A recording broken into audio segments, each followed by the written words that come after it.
In my 3 weeks in Thailand, I spent...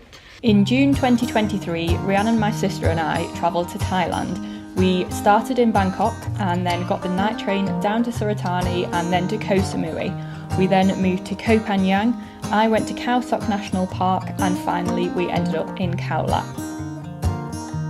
We ate some beautiful food, met some lovely dogs and saw some incredible views. I really hope you enjoy our adventures there.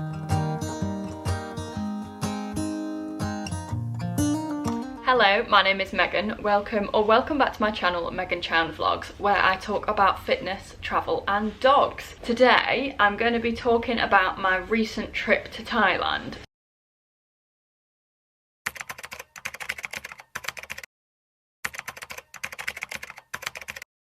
If you are new to my channel, welcome. For context, I am currently in Australia, actually. I'm in Melbourne, in Victoria. I flew in from Phuket this morning, like overnight, so I do look a little bit dishevelled, and that is why I've not had like the shower yet. You know, the shower after a long haul flight where you just feel a lot less gross. I've washed, but I've not showered. Besides the point. Anyway, I've just spent the last 3 weeks in Thailand. Flown to Melbourne today, and what this video is about is the route that I did with my sister around Thailand and how much it cost. So if you're wanting to just skip straight to the how much it cost, I will put a timestamp below in the description box. Please feel free to head straight there, but I'm going to talk about our route first to give context. So in 2017 I did northern Thailand, so I wanted to do southern Thailand this time. So I flew on the 5th of June, flew direct from Heathrow to Bangkok with Thai Airways. So when I'm doing the money, I'm not including the international flight in the total price because it's going to be different depending on where you're flying from. Ooh, is that going to be better? I've just found a lamp there that I've turned on, so if my face is brighter, that's why. So I wanted to fly direct because I just wanted to get on the plane in England and get off the plane in Bangkok. I was having to check my bag, so I thought if I only had one plane, there'd be less chance of it getting lost. And I just finished my masters, so I was like, I just want something that's as faff free as possible. I flew with Thai Airways and it cost £469 to fly direct. Also, the plane was only like a third full. So I had a row to myself, which was beautiful. It was an overnight flight. I found out in this trip I like direct overnight flights for long haul, that's what I like. And it left Heathrow at 9:30 at night and got to Bangkok at 3 PM the next day because they're 6 hours ahead of UK time. So I slept quite well on the plane, and then it was easy to adjust to Bangkok time. So we stayed 4 nights in Bangkok. Most of the accommodation that my sister and I were staying in were hotels, because we were staying in twin rooms, and when we split the price it was pretty much the same price as a hostel. So like not dorm bed, but like private room in hostel, so we stayed in hotels. So we stayed 4 nights in Bangkok in Samsen place, and then we got the overnight train from Bangkok to Surat Thani, which is like a transport hub in southern Thailand. For some reason, Surat Thani is the city that things go in and out of to travel around Thailand. So when we got the overnight train, we were bougie and we got a first class cabin. So that means you got your own private cabin. It had bunk beds, you had a sink in there, you got food served to you as well that you had to pay extra for, but you got food served to you there. I have done the overnight train up to Chiang Mai before, second class, and it was absolutely fine. I was doing it with a tour group, so we had the whole carriage. It just gets very cold on a night when you're in the second class because it's like, it just has a set temperature, and we just thought we may as well just go bougie because it's not overly expensive. So then we arrived in Surat Thani and we got a transfer from Surat Thani to Koh Samui. So we didn't book this in advance, the transfer. So the night train we booked in advance on One2Go Asia, which is a website that you can use to book tickets in advance. There is a booking fee, but it's all in English, so you're not booking the wrong one. You can book things through your hostel as well, but the night train, I think you have to book it about a week in advance to be able to get the first class tickets. So we arrived in Surat Thani about 8:30 in the morning, and I'd looked up beforehand which pier that I wanted to go to in Koh Samui and which company did that, so I just looked out for their board and then we walked to them and then they put us straight on a van. So it's about an 1.5 hour van to the pier, and there was like eateries and an ATM and toilets and stuff at the pier, and then about an 1.5 hour slow ferry from the pier to, is it Donsak Pier it's called, I think, on the mainland, to Nathon pier in Koh Samui, which is in the southwest of Koh Samui. We then stayed 2 nights in Koh Samui, so it's the furthest south of the East Islands of Thailand. We stayed at Nathon, which is where the boat dropped us off, which is like less of like a touristy place, and it was really nice there. We found a really nice night market on the first night, which was good. The weather was a little bit on the second day. We tried to go on the beach and the weather wasn't having any of it, but we had a good time regardless. And then we got a grab, so they've got grab on Koh Samui, which is beautiful. It's like Uber. We got a grab to Lamai Beach, which is on like the east side of the island. So you got Lamai Beach, and then the next one up is Chaweng, which is slightly more party. Lamai Beach there was still lots going on, but it wasn't too party. And we ended up staying 4 nights in Lamai Beach because I became unwell and was unable to leave the hotel. So we stayed a night longer there than we were planning to. And then we got a grab up to the pier on the north bit of Koh Samui to get a ferry over to Koh Phangan. So I've mentioned in the video of when we got the ferry that we dropped off at the wrong pier because Google Maps lied to us, but like it was fine in the end. I had the nicest mango sticky rice of my life whilst we were waiting for the next ferry, so all was good. And then so Koh Phangan, we stayed in Thong, Sala, which is the port where they drop you off, and again we had the night market, so it was Saturday night walking market, which was really good. And then there was no grab, we got a private transfer that we stayed in a hostel at night that the hostel organised for us, take us to the northeast of the island to Thong. Oh, do you know what, this is always really hard to say. Thong Phangan? I will put it on screen because I'm clearly struggling to remember this. We'd watched a video on the different places to stay in Koh Phangan and it looked really nice. However, it was like staying in a post-apocalyptic village. I don't know if it's not recovered from COVID, or it was low season when we were in Thailand, so I don't know if that was what the problem was, but it was like bizarrely quiet everywhere. Like thankfully the weather was good and we went to a couple of viewpoints and waterfalls. We had kayaks one day, but it was like very quiet where we were staying. The next bay along, which I think was the bigger beach, had a lot more going on. It was nice enough where we were staying, apart from the lack of soundproofing.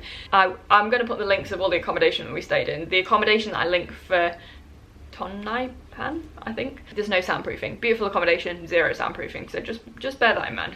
And then from there we got a private transfer back to Thong Sala, and then we got a ferry and a transfer back to Surat Thani, so we organised that with the hotel before we left. We then stayed 1 night in Surat Thani. Would not recommend to a friend. Like, it was fine, but I wouldn't recommend to a friend. The night market was very good, but we just didn't want to do like a massive journey in one go. So the day after, we then got a bus heading west. So I got off at Khao because I wanted to go to the national park, and Rhiannon carried on to Khao Lak, which is on the west coast of Thailand. I then spent 3 nights in Khao National Park. I stayed at Coco Hostel, would highly recommend, great hostel, so comfy.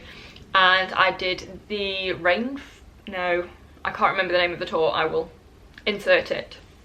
But I did the tour that's organised by that hostel where you do a night safari and then you go out and stay a night on the lake in floating bungalows. And then when I came back, you get back to the hostel at like 2 p.m. and most people just carried on. Like, they had transfers to that island in the afternoon. But I stayed 1 more night in Coco Hostel, and then the day after organised with a hostel a transfer to Khao Lak to meet up with Rhiannon, and we had 2 nights together in Khao Lak at a semi-deserted resort. There's a theme going on. And then we got a transfer that was organised by a taxi that we got from where Rhiannon was staying to where we were staying together in Khao Lak. The taxi driver, her son, did hotel transfers to the airport, so we booked it with him. And then yesterday Rhiannon flew from the domestic terminal from Phuket to Chiang Mai, and I flew international from Phuket to Melbourne. And here's where we are now. So the summary is Bangkok, Surat Thani, Koh Samui, Koh Phangan, Surat Thani, Khao Khao Lak, Phuket Airport. So that's what we did. Regrets. I regret not being able to go to Koh Tao. So Koh Tao is the furthest north of the eastern islands. It's the smallest one, but it's really quiet. It's really lovely for snorkeling with the turtles. And I think we would have had 1 less night in Bangkok It was nice because I was like fully adjusted from jet lag, but one less night in Bangkok, probably only one night in Nathon in Koh Samui. Ideally we would have had one less night at Lamai Beach, but I was ill, so don't get sunburnt. And then definitely one less night, or maybe even skipped it altogether, in Koh Phangan. Like the night market was really, really good, but because it's all about the full moon party in Koh Phangan, I feel like the other bits are a little bit deserted in low season. And then gone to Koh Tao. Probably wouldn't have stayed overnight in Surat Thani, just cracked on to Khao because, as I say, it's a bit of a strange place. But I just had such a good time. Like, I realised I really like island life. Hopefully after Australia we're going to be heading to Bali and the islands there, hopefully. But yeah, I had such a good time. I was really sad leaving Rhiannon yesterday. Just having a good time up in Chiang Mai, and we're gonna regroup in Sydney on the 14th of July, which will be fantastic. Yeah, that's our route that we did. I will put in the description box all the places that we stayed and the different transfers that we did and how we organised them. So, money-wise, I've been keeping a track on my phone every day on an app called Travel Spend. I've really liked using this app because you can just track it all in like local currency, and you can change the currency for if you want to use your home currency. You've got different categories as well, so you can log what it is you're spending money on. It gives a daily average. I just find it really, really useful. So, and this is including accommodation, transport, food, activities, souvenirs, like everything. The only thing it doesn't include is my international flight from Heathrow to Bangkok. £785.91. So my daily average spend was £37.72. I think that's all right for 21 days for everything. Like, obviously Asia's cheaper than England. Like, it would cost me more than that to just exist at my house in England. On the app it's got like a break, you can't see that because it's a bright screen, but it's got options at the bottom, and you can go on stats to show like a little pie chart breakdown that I will screenshot and put here, hopefully, on the screen. So £179.25, or 23% of the money went on restaurants. So we ate out pretty much every meal. None of the, oh no, that's a lie. The hostel in Thong Sala in Koh Phangan had a bit of a kitchen area.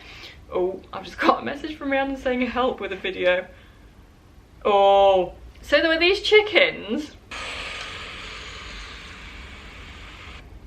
These chickens kept showing up in Thailand, like all of these chickens. So we ate out pretty much every meal of every day. We didn't stay with places with cooking facilities, and it was so cheap to eat out that we did, basically. £163.93 is on transport, so that's transport between places and transport around. So if we had grabs, if we had private taxis. We didn't hire bikes, so that is one regret actually, not learning to ride a motorbike before coming out, because it would have been so handy being able to ride a motorbike, but I didn't have insurance for it and didn't know how to do it, and I was like, on Thai roads is not the time to learn to ride a bike.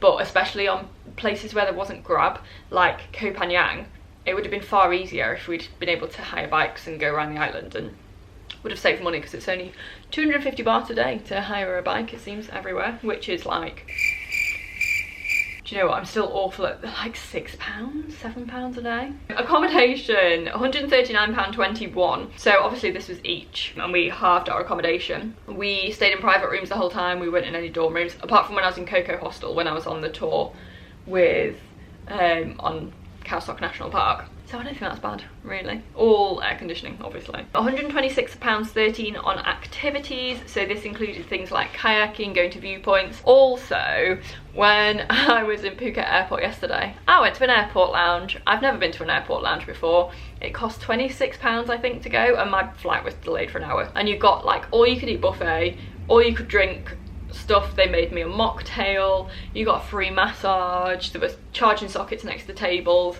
It was just, I got on the plane, felt so relaxed, I fell asleep straight away. So a bit dangerous, because I'm just going to want to do that in the future, aren't I? Groceries, £54.22, so this was mainly 7-Eleven because I absolutely loved 7-Eleven. And then clothes, £38.13. I try to get better at packing every time I pack, so every time I go away I write in the notes section on my phone things to improve for next time. I don't get chub rub at home. So chub rub is when your thighs rub together and it's painful. I don't get chub rub at home, so I didn't bring any chub rub shorts because I didn't think it was necessary. However, it's hot and humid in Asia, and I don't know what happened, but I got chub rub, so I had to buy some chub rub shorts because I brought like dresses and shorts that were too short, and it was a painful situation, so I had to buy some chub rub shorts. I also bought a couple of onesies as well, because then it's only like one item that you're having to wash. I spent £28.83 on massages. I spent £8 on a SIM card, so we got the AIS SIM card. I think it was the True something network, but it wasn't the really expensive one. It was, Rhiannon found it in a hotel somewhere, and that was meant to give like 20 gig of data, but because I normally just have my phone on 3G and not anything else G, I didn't actually use any data, so that was good. We spent £3.51 on laundry and a couple of other bits like coffee, baggage storage. I've got shopping, I don't know shopping what of, but that was my like complete spend. I imagine it's going to be a lot higher in Australia. It already has been, because like just the bus from the airport was like, was it £18 return, because I'm picking up a car to do the Great Ocean Road at the airport, so I've just got to return to get the Sky bus back to the airport. So like obviously Australia's a lot more expensive, the wages are a lot higher here, but I don't think £30 odd a day average is bad at all. Like we didn't stay in the poshest places, but we definitely didn't like massively scrimp on places.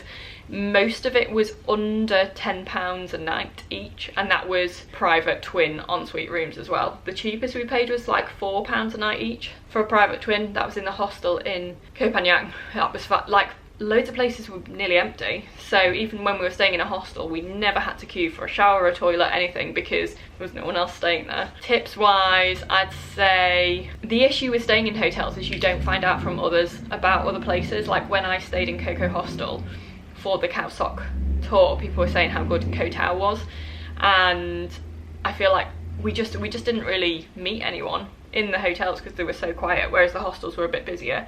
So I feel like we would have gone to Koh Tao if we'd heard about it, but like you learn going along. So I know that I prefer island, I prefer obviously not party places, I never did anyway.